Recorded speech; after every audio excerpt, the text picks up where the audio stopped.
네, 이어서 두 번째 시간 말씀을 나눕니다. 이번에는 자료의 2페이지 아래에서 세 번째 단락부입니다.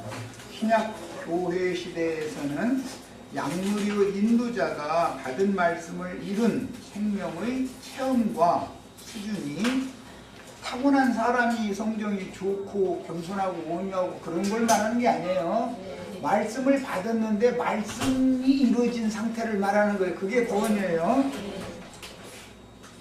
그와 함께 모여 양육받는 교회 모임의 수준은 인도자의 수준과 비례할 수밖에 없다. 또 그 모임에 함께 동역한다 해도 각자의 신앙 체험과 받은 말씀을 이룬 정도대로 천국의 유업을 상으로 받게 되므로 각 지파의 유업과 동일한 지파 내에서도 각 가족대로와 각자가 받을 유업이 다르다. 이것은 각 사람의 은사와 그 다음에 각 사람이 이룬 생명의 분량이 다르기 때문에 그런 거예요. 자, 이스라엘은, 거기 은이라고 바꾸세요.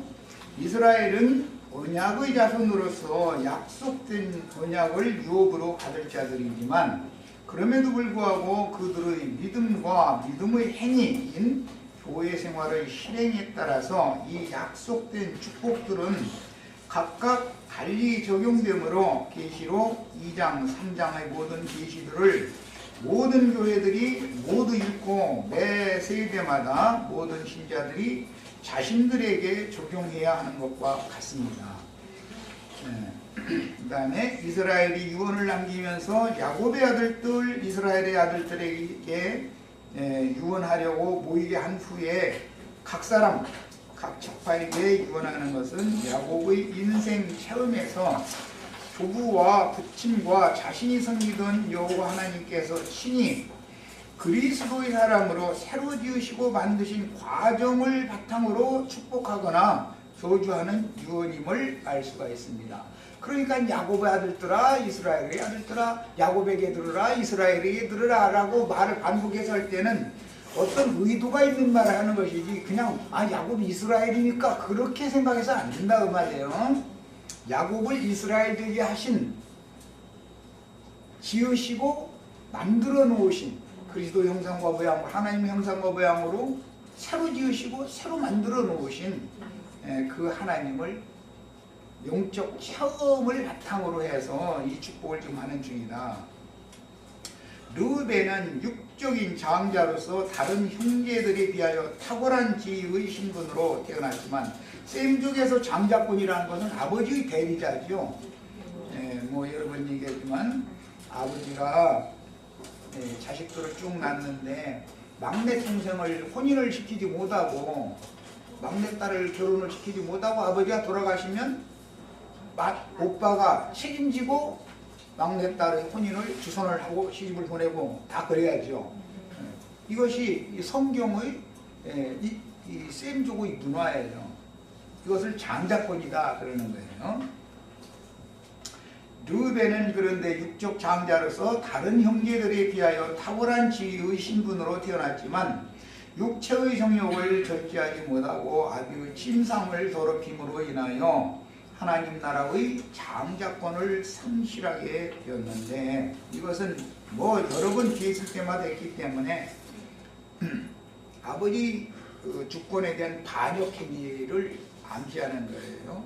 훗날 역사상에서는 다윗의 아들 압살롬이 반역을 일으켜가지고 다윗의 그 후실들을 이렇게 범했었죠. 이것은 다 상징이에요. 이것은 영적으로는 주께서, 주의 성령께서 자신들 위에 앞에 먼저 세운 하나님의 종, 인도자에 대해서 그가 죽기도 전에 내가 이제 표현하는 말은 길거리에다 좌판을 따로 벌려놓고서 따로 불러내는 짓을 하는 거다. 그런데 지나가는 모르는 사람들 불러내면 상관없는데 그 모아서 하면은 그건 당연히 세상 말로 재금 난 거니까 그거는 당연히 해야 될 일인데 그게 아니고 그 아비의 여자를 이렇게 빼내다가 집어 삼는, 자기 안에 삼는 그런 것이단 말이에요. 이것은 영적으로 이런 건 영적 반역행위인 것이죠. 그렇게 하다 보면 교회는 계속 그 짓을 하다 보면 교회가 끝없이 분열될 수밖에 없죠. 이 교회는 한 면에서는 어느 곳에서 떠나서 나와야 되는 면도 있지만 어느 곳에는 어디로 가서 누구와 함께 모여서 함께 연락하고 상업해서 함께 세워야 되는 문제가 있기 때문에 양면을 잘 생각을 해보셔야 되는 거예요. 장자권 상실 문제에서는 이게 제일 큰 문제인 거예요. 그러니까 시므온과 레위도 장자권 계승자로서 약속된 기업의 장자권을 이어받을 수 있는 자들이었지만 선악과의 복에 따른 흑사람의 의를 앞세운 간교함과 확한 잔인성으로 인하여 장자권을 계승하지 못했습니다. 사람으로 보자면은 자기 동생이 여동생이 가나안 족속에게 강간을 당했으면 분이 끓어오르죠. 그건 뭐 당연하죠. 세상사에서도 그건 뭐 당연한 일이죠. 그런다고 해가지고 자기네들이 그 분기대로 모든 걸 처리하면 안 된다고요. 네. 딸의 혼사는 아직 아버지가 살아계실 때는 아버지가 결정하는 것이지, 아버지가 살아계신 동안은 아무리 큰 오빠라도 오빠가 맘대로 하는 게 아니죠. 아버지가 결정해야죠. 당연히 아버지한테 물어봐야 되는 거예요. 이런 일이 있다는데 우리 지금 막 속이 끓어서 살 수가 없는데 아버지 가서 이것들 다 쳐버리고 버리고 낼까요? 아니면 걔들이 우리 측에서 무슨 수혼료를 요구를 해도 다 수긍을 하겠다고, 디나를 사랑한다고 세겜성 성주이가 아들 그놈이 혼인을 허락해달라고 자꾸 청원을 하는데 어떻게 할까요? 이걸 물어봐야 하는 것이지 저희 멋대로 그걸 이렇게 하면 안 되는 거죠. 그거는 무슨 뜻이에요? 아버지의 머리됨을 무시해버렸다. 월권 행위를 한단 말이에요. 그게 반역이거든. 그게 똑같이. 그러니까 루벤의 반역은 그렇게 나타났고 시므온과 레위의 반역은 지금 이런 방식으로 나타난 거예요. 아버지를 무시해버리는 거예요. 그것은 하나님 아버지의 선하시고 기쁘신 뜻을 무시하고 사람의 생각대로 뭘 해버린다 그 말이에요. 아까 내가 이제 한 가지 비유를 내가 그래서 예수님이나 사도들이 모임을 가질 때는 이 집 저 집에서 모이고 뭐 이제 사도행전 마지막에 보면 그 소원 두란노라고 하는 소원을 빌려가지고 새 집에서 이렇게 전도를 했다는 거예요. 그러면 거기다가 간판을 바울 침례교회라고 간판을 할 리는 없잖아요. 그렇게 내걸어 쓸 리는 없잖아요. 그거 말이 되는 소리예요. 여기다 뭐 또 바울 신학 뭐 신학교 뭐 그렇게 간판 내걸어 쓸 리도 없잖아요. 그러니까 사람의 생각으로 하나님의 말씀, 하나님의 뜻을 그냥 덮어버려, 무시해버려. 이런 것은 반역행위에 들어가는 거다. 이런 말이에요. 작은 것 같아도 그게 아니에요. 모든 어미가 질서가 엄밀한 분이기 때문에 하나님은 질서의 하나님이요. 그 시대에는 그 사람을 그 모임의 우두머리로 세워놔야 되니까 그렇게 하신 거예요. 하나님의 뜻을 인정을 해야죠. 그 다음에 그를 통해서 장점도 배우고 단점도 배우는 거예요. 그러면 더 훌륭한 목회자가 되겠죠. 다음 애를 이으면 이렇게 해야지.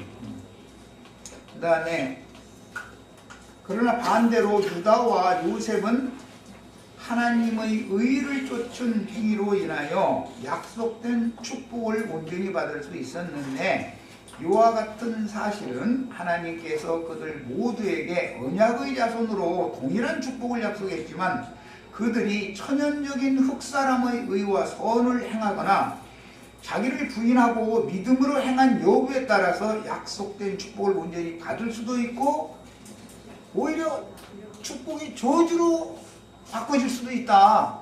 이것을 보여주는 거예요. 이 교회 생활이라는 것은 아직 나는 안전하다라고는 할 수 없는 거예요. 나는 다 되었다. 그렇게 할 수 없는 거예요. 모르는 거예요. 늘 두렵고 떨림으로 항상 말씀을 가지고 오셔서 말씀을 다 응하게 하신 예수님과 그 뒤를 쫓아간 사도들의 신앙의 족적을 나의 삶과 교회 생활에 항상 적용을 해봐가면서 예수님의 시대나 사도들의 시대라면 과연 어떻게 이런 일을 만났을 때 처리를 어떻게 했을까, 처신을 어떻게 했을까, 늘 여기에 맞춰야 되는 것이지 세상 무슨 장로교단이 그렇게 하니까 침례교단이 그렇게 하니까 천주교가 그렇게 하니까 거기에 맞추면 전부 세상에 맞추는 것이죠. 하나님의 뜻이 무시당해 버린단 말이야. 이거는 보통 문제가 아니에요. 마찬가지로 하나님은 모든 시대에 자기 백성들에게 동일한 축복을 약속해 주셨지만 신자들의 어떤 신앙생활을 실행한 여부는 아버지의 축복이 응하는 조건으로 작용하기도 하고 재앙이나 도리어 저주가 되는 조건으로 작용하기도 하는데 혈과 육은 연약하고 영적인 범죄와 혈육의 범죄를 유혹하는 사탄의 활동은 여러 가지로 항상 신자들의 신앙생활을 실험하기 때문입니다. 우리는 지금 현재 이 생에 살아있는 동안은 주님의 은혜만 있는 것이 아니죠. 사탄의 시험이 항상 함께 상존하는 거예요. 주님의 은혜도 주님의 임재도 있지만 마귀도 우리 주위를 떠나가지 않고 우리 육체 속에는 죄가 왕노릇을 하는 거예요. 은혜만 왕노릇하는 게 아니야. 항상 은혜만 왕노릇한다 뭐냐. 할렐루야 아멘이죠. 그야말로 구원 받죠. 그냥 구원 받았지 뭐. 그런데 그게 안 되는 거죠. 그건 무슨 뜻이에요? 야곱을 이스라엘 되게 하신 그 하나님의 축복을 너도 다 받아라 그런 뜻이다 그런 말이에요. 야곱이 평생 동안에 시험을 얼마나 많이 봤습니까? 자, 이것은 무엇을 보여줍니까? 축복이 자신에게 응하려면 항상 이기게 해주시는 그리스도의 은혜에 의지하여 자신의 삶을 부탁할 수밖에 없다는 것을 보여주므로 끝날까지 은혜의 성령을 소멸하지 말고 믿음을 지키는 것이 하나님의 유업을 항복받는 나의 복으로 응하게 하는 길이라는 것을 지금 보여주는 것이다. 몇 절 안 된 이 말씀을 오늘 7절까지 말씀을 읽었지만 이 신앙의 기본 바탕 이런 말씀들을 여기 암시로 다 숨겨놔두고 있다는 거예요. 그 다음에 둘째인 시므온 지파는 당연히 르우벤의 장자권을 승계할 자격을 갖고 태어났으나 모든 지파 가운데 가장 약한 지파가 되었습니다. 나중에 이제 시므온 지파의 기업에 대해서 말씀을 기록을 한 것이 여호수아 19장인데 거기 보면은 유다 지파의 그 이름 안에서 그냥 약하게 그 기업을 이제 받고 자기네들이 차지한 기업이 별로 없단 말이에요. 물론 이제 또 이제 그들 중에서도 이제 강한 어떤 그 분파가 이제 뭐 아말렉 족속을 쳐서 빼앗은 이야기라든지 뭐 가나안 족속을 쳐서 빼앗은 이야기도 있습니다. 그렇지만 그렇다고 해서 그들이 강성한 자기네들만의 기업을 차지하지를 못했다. 구약의 예표상으로도 그건 그랬던 것이죠. 그 다음에 레위 지파의 경우는 이 레위 지파가 제일 오늘날 세상 교계에서 제일 오해받는 게 레위 지파죠. 지금 한마디로 말해서 레위 지파만 세상 직분을 행하는 건 축복이에요, 저주예요. 이것이 이해가 안 되는 거예요. 목사님들은 다 자기네들이 레위 지파라고 그러죠. 신학교회 시대가 혈통에 따라서 무슨 지파가 있어요, 없어요? 없어요. 기본적으로 벌써 이게 말이 안 맞는 소리를 하고 들어가는 거예요. 그런 게 어디가 있어. 목사님들만 레위 지파면 그러면 말씀 가르침 받는 성도들은 무슨 지파예요? 다 저주받은 지파예요? 왜 자기네들만 좋은 걸 꼭 하려고 그래? 축복 말씀 나온다 싶으면 다 저희 거고 저주 말씀 나온다 하면 평신도 될 거예요. 이거는 정말 해도 너무 심해. 거기다 대고 뭐 평신도들도 이제 막 돈이라도 잘 갖다 바치고 날마다 봉투를 주투목에 갖다 내면은 막 그냥 막 아주 창세 전부터 마주 구원받기를 예정 넣은 사람에다가 막 축복이 막 임하는 사람이고 돈도 잘 안 내고 그러면 막 그냥 맨 저주만 보면서 사람한테는. 그러니 그게 무슨 놈의 저주받으려고 우리가 교회 생활해요? 저주는 나의 육신, 혈과 육은 당연히 저주를 받아야 되는 거예요. 혈육의 이 첫 장막이 무너지기 전에, 저주받은 장막이 무너지기 전에 속에 신령한 참 장막이 더 완성되어져 가지고 주와 함께 영광 중에 나타나서 영원한 유업을 받으라 라는 말이지, 저주는 자기 것이 아니고 저주는 저 사람들 것이고 축복은 자기 것이고, 이게 얼마나 성경을 그야말로 멋대로 성경이에요. 요즘에는 그저 인터넷상에서 보면 멋대로 성경이라는 것이 나왔거든요. 레위지파의 경우는 약속의 땅을 분배받을 때 레위지파의 이름으로 분배받은 것은 없었고, 다만 이스라엘 중에 흩어져서 거주할 요단 동편의 세 성읍, 요단 서편의 세 성읍, 6 도피성을 내놔야죠. 그 땅을 분배받은 지파에서 내놓는 거예요. 그 도피성들과 외에 42성읍에 포함되는 들판을 얻어서, 레위인들이 평상시에는 자기 우양을 치는 생업에 종사를 했어요. 현막에 들어가서 모든 레위인들이 다 봉사만 했어요. 평상시에는 자기네들의 기업으로 내놓은 그 들판에서, 성읍에 딸려있는 들판에서 레위인의 우양떼를 목양을 해서 그걸로 생계 유지를 한 거예요.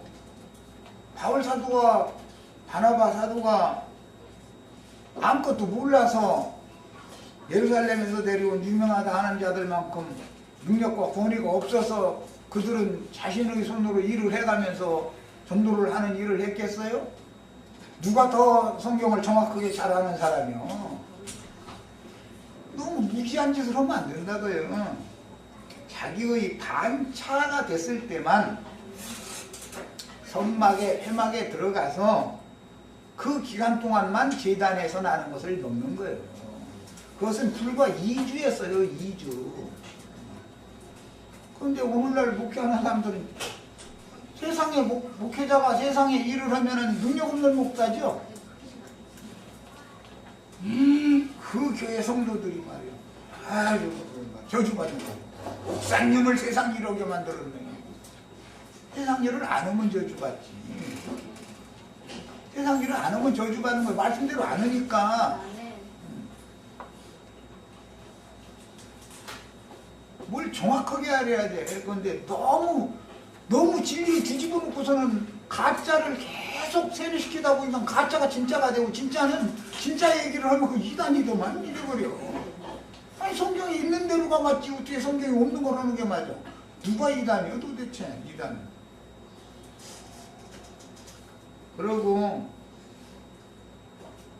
레위의 직계 장손인 아론의 직계손들도 세겜성에, 에브라임 지파가 내놓은 세겜성에 있는 대제사장이 심무하는 도피성에서 심무를 하는 거예요. 평상시에는. 그러면서 6 도피성을 순회하는 사역을 했지, 어떤 큰 예배당 지어놓고 거기서 혼자 왕노릇 하는 그런 짓을 절대 하지 않았어요.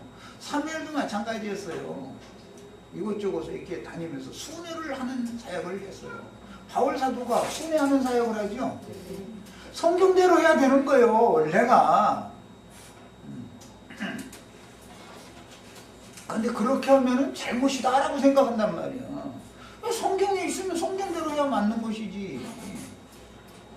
또 사도니까 순회하고, 물론 한자리에서 목회를 하는 각 성의 장로들은 그 마을에서 사니까 거기에서 사역을 하는 거예요. 그것이 다 도피성이라는 건 여러 곳에 세워지는 교회들을 상징한 거니까, 사역의 양면성을 잘 또 지식으로 장별하고 계셔야 되겠습니다.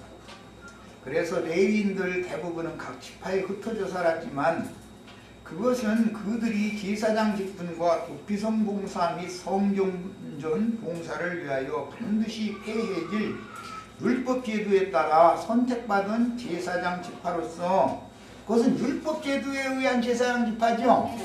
하나님 원래의 뜻은 이스라엘 백성들 전체가 제사장 나라가 되는 것이지 레위 지파만 제사장으로 두는 게 하나님의 원래의 뜻이 아니에요. 하나님이 원래 기쁘시고 선하신 뜻을 이루어야 되는 것이지, 율법을 자꾸 들고 나와가지고, 율법이라는 것은 원래 하나님의 법이 변칙된 거잖아. 그거는 율법으로 하나님의 영광에 이른 사람이 어디가 있어. 율법은 반드시 폐해질 것인데 오죽하면 율법의 저주에서 속량받는 얘기가 나왔겠어요. 주님이 오신 것은 뭐예요? 율법 제도의 제도와 제사장 제도와 이런 율법 제도를 폐해버리고 개혁하러 오신 거 아니에요. 예수님 오신 것은 모든 것을 원래 하나님의 뜻으로 회복시켜 놓은 거 아니에요. 예수를 믿으면 우리도 예수님이 하신 대로 따라가야 맞는 거잖아요. 그렇죠? 어제 뭐 우연찮게 차 속에서 라디오를 들었더니 여의도 무슨 원로 목사님이 나와가지고 구약시대 율법이 11조를 내야 복을 받는다고 했는데 신약시대 어디 11조를 내지 말라는 말씀이 어디가 있느냐고. 성경에 11조 내지 말라는 말이 어디가 있어. 그 말은 또 맞아요 또. 그런데 문제는 그걸 돈이라고 생각하는 것이 문제지. 그렇죠? 네. 11조 내지 말라고 무시 성경 어디가 있어. 당연히 11조 드려야 되는데.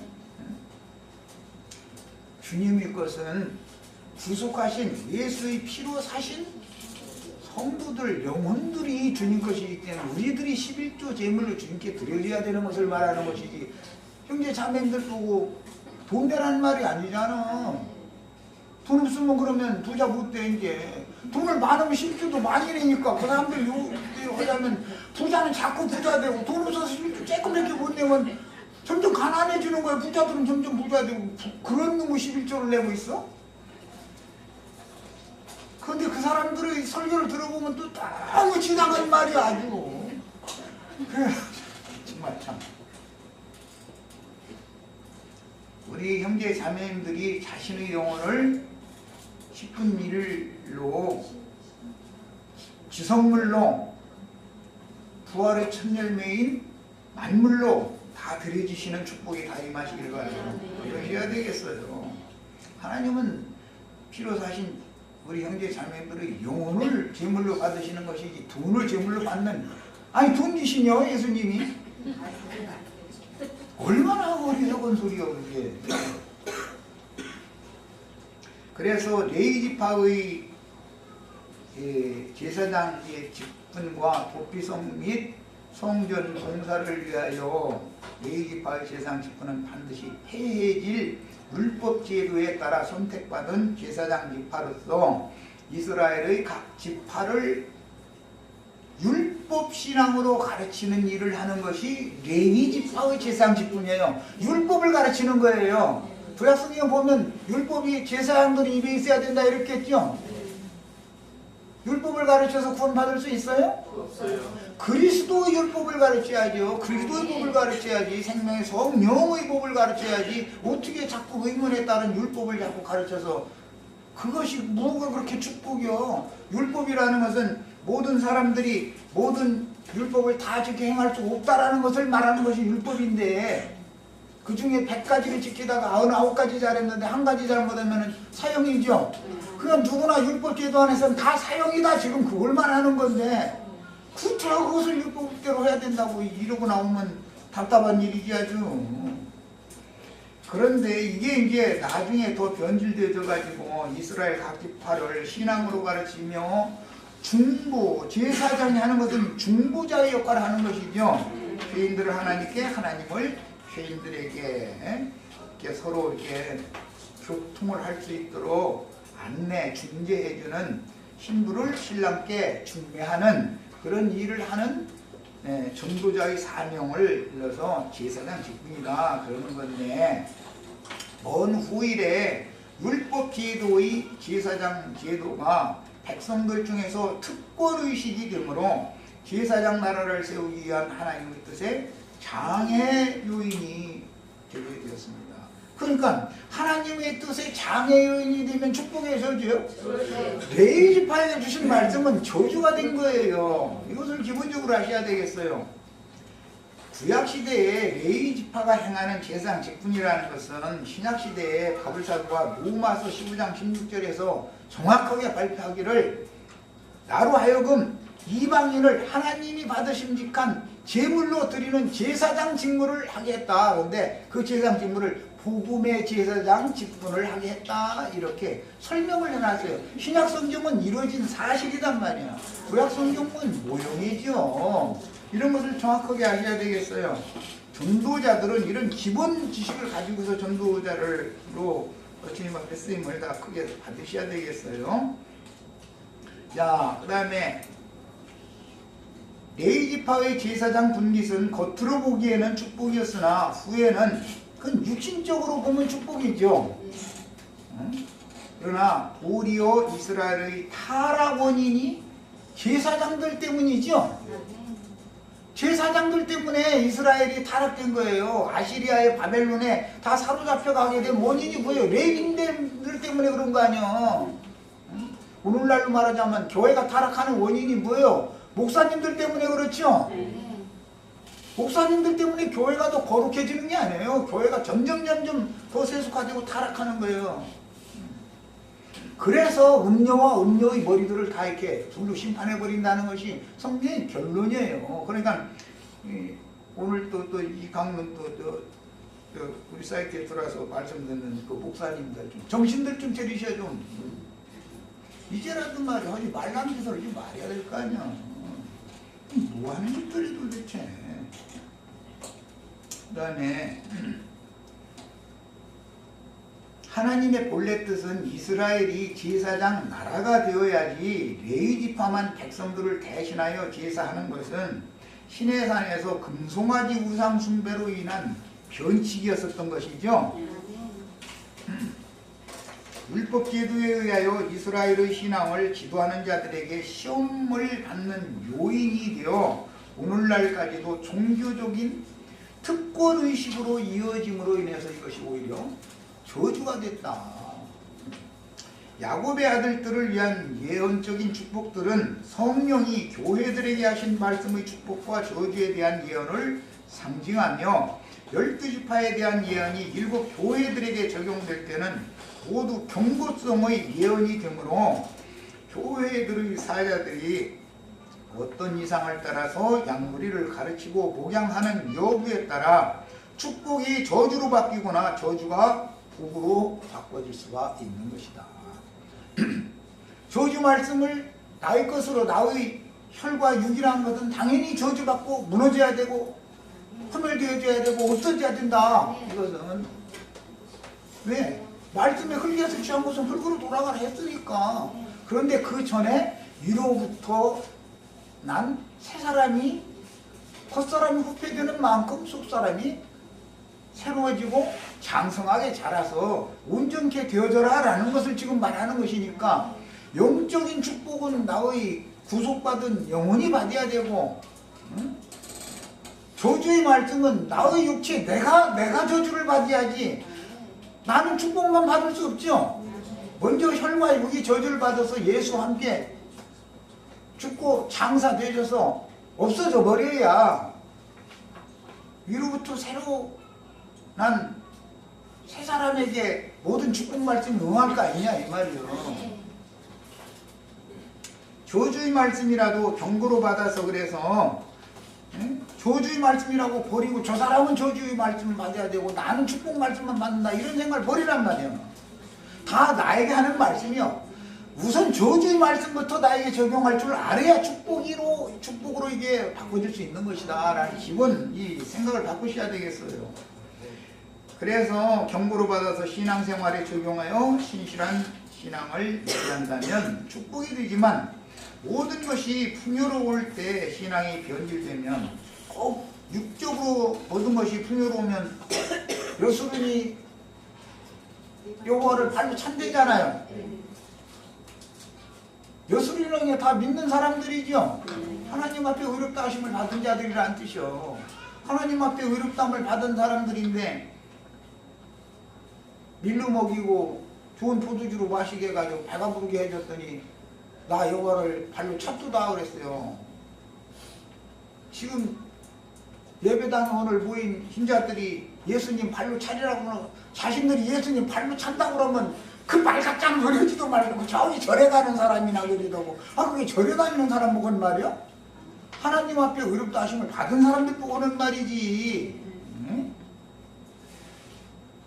여수run이 도리어 하나님의 대적이 될 수 있으므로 예언적인 선진들의 축복이나 저주의 말씀들은 확정된 예언이라기보다는 말씀을 받은 백성들이 신앙생활에 적용하는 여부에 따라서 축복이 내 것이 되거나 저주가 내 것이 되는 경고성의 예언으로 받아야 된다. 그러므로 당시 행위가 악하여 축복으로 멀어진 자들이 후에 잘못을 돌이키고 하나님이 보시기에 의를 향하는 신앙생활을 실행한다면 복이 되고, 당시에는 의롭다 하심을 받았던 자들이라도 후에 우상숭배 등의 악을 행하는, 또 우상숭배라는 건 뭐가 우상숭배라고 그래요? 탐심, 욕심 채워달라고 헌금을 갖다 많이 내고 축복해달라고 하는 것도 그게 우상숭배죠. 왜냐면 헌금 못 내게 하느냐고. 그럼 어떻게 교회 운영하느냐고. 아니 교회 운영 알아서 하겠지. 주님의 백성들이 모였으면 알아서 하겠지. 그 운영 안 되면 우리 집으로 오시라니까. 걱정할 것도 없어. 우리 집에 몇 명은 앉을 수 있어. 많이 못 모이게 생기면 또 다른 데 또 모이면 되고. 그건 편리에 따라서 어떤 장소를 사용하는 것 뿐이지 이 장소가 교회는 아니잖아. 신앙생활을 이렇게 실행한다면 예언된 복으로부터 멀어진 여수run이 될 수 있는 것입니다. 오히려 예언의 말씀들을 받은 그들이 원고의 말씀을 받고 어떻게 반응하느냐에 따라서 축복과 저주는 달리 적용될 수 있으니 야곱의 아들들의 장래에 대한 예언을 통하여 그 예언의 성취 여부는 전적으로 예언을 받은 모든 백성들이 신앙생활에 어떻게 적용하여 실행하는 여부에 따라 축복이 될 수도 있고 저주가 될 수도 있다는 것을 깨달아야 합니다. 그러니까 인도자가 먼저 이것을 깨닫고 이것을 성경의 의도대로 교회 모임을 인도를 해야만 그게 교회의 수준이란 말이에요. 그게 영적 축복이란 말이에요. 그 우리에게 영적 축복이 임하는 거예요. 신앙생활은 혈통에 따른 각 지파 구분을 하는 것이 아니고 신학교의 신앙생활은 혈통에 따라 하지를 않죠.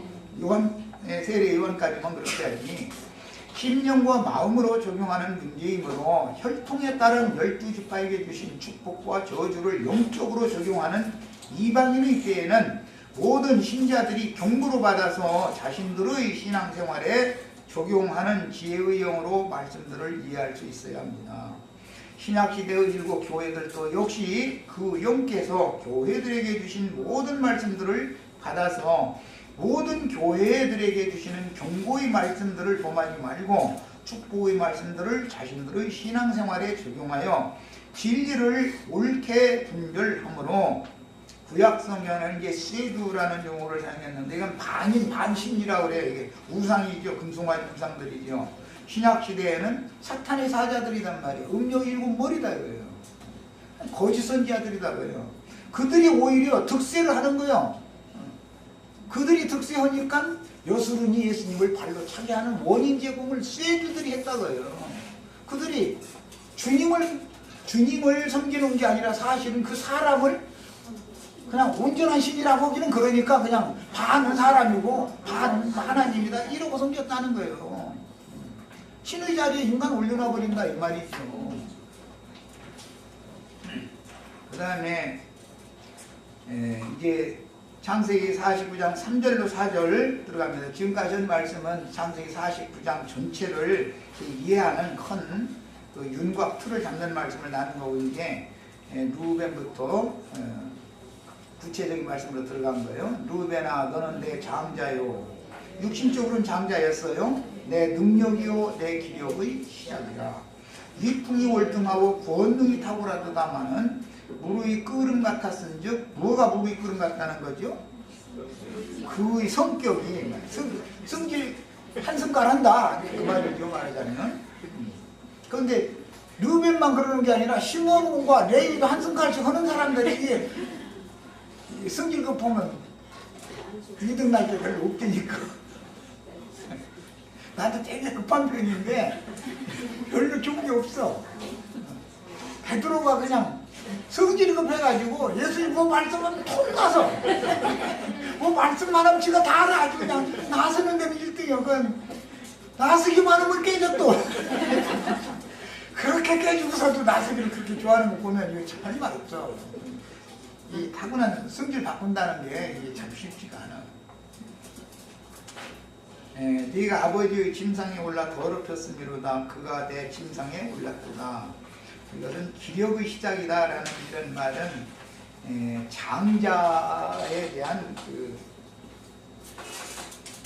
수사학적인 그런 말인데 말을 좀 다듬어서 하는 이제 좋게 하는 말에 말하자면 그 다음에 이스라엘은 르벤에 대하여 너는 내 장자요 나의 능력이요 내 기력의 시작이라 라고 말했는데 혈통적인 출생의 순서에 따른 장자가 받을 권리에 따라서 장자권에 대하여 예언을 하였으니 이스라엘에서 장자는 형제들 가운데 아버지를 대신할 자이며 가문의 주도권을 가지고 있었고 또한 2배의 몫을 받는 것이 장자권이었어요. 이제 특징이에요. 그러니까 장자로 태어나는 것은 인간 세상에서도 아이들 이렇게 길러보면 맞이는 딸이든 아들이든 맞이는 늘 아버지 어머니를 많이 생각하죠. 시집 갔는데도 친정을 그렇게 생각을 한 게 맞이는. 그런데 저 아랫놈 시집 보내놓으면 친정이 오면 어떻게 김치 한 포기라도 가져갈까? 그걸 생각하고 오지. 어머니 아버지 어떻게 김치 한 통 가져가는 대신 10통값을 어떻게 드리고 올까? 그렇게 생각을 않죠. 큰 놈은 꼭 그걸 생각을 하죠. 근데 그 인간사에서도 보면 참 비밀스러워하죠. 그래서 이제 우리는 다 혈통적인 맞이 노릇만 하려고 하지 말고 막둥이라도 다 맞이가 되셔야 돼요. 영적으로. 이런 말씀을 하시면 장성한 자는 모든 것을 포괄적으로 생각한단 말이에요. 어릴수록 나만을 위주로 모든 것을 이렇게 이게 사람이 생각이 폭이 좁은 거죠, 그게. 그런데 이것은 하나님이 창조 질서이기 때문에 어쩔 수 없어, 이게. 인간 나라의 예를 들었어요. 근데 이것은 영적인 사실을 깨달으라고 그러는 거예요. 자, 예배당 목사님들이 육신적으로는 장자권자들이죠. 그러나 영적 장자권자는 아니다라는 것을 지금 상징적으로 보여주는 거예요. 이처럼 그는 장자로서 모든 형제보다 탁월한 신분으로 출생했지만 그의 탁월함은 물의 끓음 같은 급한 성품과 육체의 정욕들을 절제하고 다스릴 능력의 부족함 때문에 장자권을 상실하였으니 모든 것을 합리적으로 생각하고 넘어야 될 선이 있다라고 하는 그 절제, 하나님의 질서에 순응하는 것이 안 돼. 어떻게든 해서 틈만 나면 삐져나가가지고 내가 하고 싶은 것을 결국 해야만 직성이 풀리는 사람이 있죠. 야, 이제 이런 것은 하나의 세상사로서도 상징으로서 그렇게 하면 망하게 돼 있다 이거예요. 하나님이 정한 어떤 질서가 있다 이거예요. 아버지의 여자가 아무리 젊어도 내 여자 될 수는 없는 것이죠. 여자가 셌는데 왜 하필이면 아버지의 여자를 이렇게 범해? 그건 말도 안 되는 것이죠. 르벤은 물론 아마 야곱의 첩이었던 길하가 이제 자기 또래쯤 됐겠죠. 나이 차이가 나도 뭐 얼마 나지 않았을 것이고 그러니까 그랬겠으나 이것은 사람이 어떤 자기 본수를 지나는 것은 약간 세상에서도 그래. 약간 무지란만 무드다. 그런데 그걸 절제할 능력이 없다는 것은 양심이 그만큼 예민하지 못했다. 양심 안에 하나님의 생명이 강력하게 역사하지 않았다. 그 말이란 말이죠. 이 육이 더 영보다 강한 사람이었어. 이처럼 그는 장자로서 모든 형제보다 탁월한 신분으로 출생했지만 그의 탁월함은 물의 끓음 같은 급한 성품과 육체의 정욕도를 절제하고 다스릴 능력의 부족함 때문에 장자권을 상실하였으니 인간의 타고난 혈기와 청년의 정욕을 감당하지 못하고 하나님의 창조 질서를 범하면 이미 얻은 멸류관도 빼앗길 수가 있다는 것을 알 수 있습니다. 7교회 중에 필라델피아 교회 보고는 이 멸류관을 굳게 지켜라 그러죠. 이미 멸류관을 받은 사람들이잖아요. 그런데 빼앗길 수가 있으니까 굳게 지켜라 그러는 거 아니겠어요? 자, 르우벤이 아비의 여자를 범한 사실은 하나님께서 우리에게 하늘과 땅의 모든 권세를 부여하여 축복을 약속으로 주셨을지라도 그것을 믿음으로 화합하지 못한 우리의 불의가 드러낼 때는 하나님의 공의대로 판단을 받을 수밖에 없다는 것을 보여주는데, 이는 다윗의 아들 압살롬의 행위로 나타났습니다. 그 압살롬을 그 외모로 볼 때는 얼마나 머리끝에서 정수리 끝에서 발끝까지 흠잡을 데가 없는 사람이 있었다는 거예요. 그런데 그놈이 반역을 해버리고 그것도 또 웃긴 꿰는 놈 말 들어가지고 저희 아버지의 여자를 이렇게 범했다는 거 아니에요. 그럼 저 죽을 짓을 한 것이 그 죄 때문에 죽은 거잖아. 다윗은 그를 자기 자식이니까 죽이지 않으려고 그렇게 애를 썼죠. 그런데도 결국 하나님 그를 죽이잖아요. 하나님은 이미 복을 받았다 해가지고 그 복이 끝까지 간다는 보장이 없다는 걸 성경에는 계속 경고를 하고 있다. 그것을 교회 생활에 잘 적용하셔야 되겠어요. 교회 생활에서 성령께서 앞에 세우신 인도자를 무시하고 양무리를 자기의 소유로 취하려는 야심을 다스리지 못하고 아비의 여자인 어리석고 교만한 몇 사람을 자기 것으로 삼아서 분열을 일으키는 짓은 르우벤의 저주를 받는 짓이고 결국은 아비에게 맡기신 장자권에 대적하는 반역을 일으키게 마련입니다. 그 아버지가 먼저 하나님께 세움을 받은 그 종이 죽으면 가만히 조금 기다리면 자동적으로 맏아들이 그 집안 맡아서 해결해 나가야지 죽일 거예요. 그건 가만히 좀 기다리면 되는데 성질을 별로 못 참아. 지금 당장 내가 어떻게 해버려야 돼. 이러면 안 된단 말이야. 그렇게 아주 이미 받은 멸류관을 뺏길 필요가 없죠. 교회 생활에서는 이게 얼마나 중요한 일인지 잘 아셔야 돼요. 자, 이제 5절로 7절로 넘어갑니다. 시므온과 레위는 형제요. 어떤 면에서 형제냐면 르벤처럼 불같은 성경을 갖는 못 참는 성길에 있어서는 하여튼 형제예요. 유다와 요셉과 형제면 얼마나 좋아. 그런데 꼭 장자권을 잃은 자와 형제가 되어버려. 끼리끼리 통하는 거지 뭐 말하자면. 그의 칼은 폭력의 도구로다. 예, 그랬는데 이 말씀은 킹제임스 성경에서는 그들의 집에는 폭력의 도구가 있도다 이렇게 번역을 해서, 그러니까 시므온도 레위도 각자 자기의 집을 세울 수 있는 지파장들이라는 게 개념이고, 그들의 집에 야곱이 준 칼과 활이 다 있는 거예요. 그것은 주의 성령께로부터 받은 말씀과 그 말씀을 어떻게 활용해야 된다라고 하는 칼을 사용하는 목적이 필요하잖아요. 아무 때나 칼 빼달고 휘두르면 돼요? 칼이라는 것은 함부로 빼드는 게 아니죠. 꼭 빼들어야 될 필요가 있을 때 딱 빼들었으면 그걸 정확하게 사용을 또 해야 되는 것인데, 쓰지 않아야 되는 데다가는 막 휘둘러대 버리고 꼭 써야 되는 데다가는 우르르르고 이랬다는 것이죠. 야고관형이처럼 이렇게 말씀을 전할 때는 휘둘러 대야 되는 거예요. 세상 목회자들이 말해 지금 성경을 잘못 가르치고 있다. 이런 데다가 휘둘러 대야 되는데, 힘 약한 사람들한테 가서 아니 네 동생 사랑하니까 네가 그 몸값을 얼마를 요구하는데 빗물이라고 그랬는데 이제 그 모하르율법이라고 그러죠.